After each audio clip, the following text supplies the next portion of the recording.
argue this has just been one long prayer, and the prayer is the turning point, at the still point of the turning world, as he will talk about it in 4 quartets. Just to finish, of course, the turning at 2a is only the beginning. There's the rest of the living.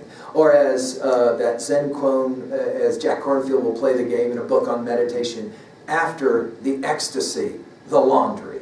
In other words, it's not enough to just have the insight. We have to sustain this work through the rest of our life, however long that is.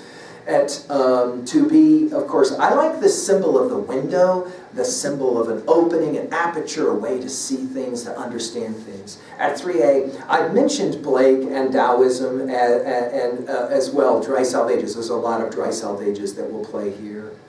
Finally, at 3b, just to finish our study, what are your prayers, your hopes, your goals? Right? And again, one more time, I challenge you to do this. Sit down on one side of the line of drawn on your paper. List all the things you know you don't want. Great.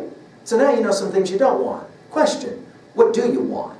And then below that list, figure out the simple question, which is not so simple.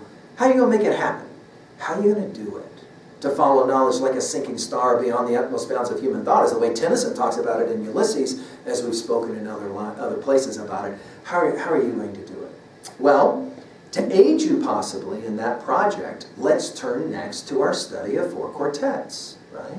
And we'll begin with Bert Norton, and right away we're kind of getting blown away by the opening lines of Bert Norton. Time present and time past are both perhaps present in time future, and time future contained in time past. If all time is eternally present, all time is unredeemable. How can we redeem our time? How can we fill our days with good work?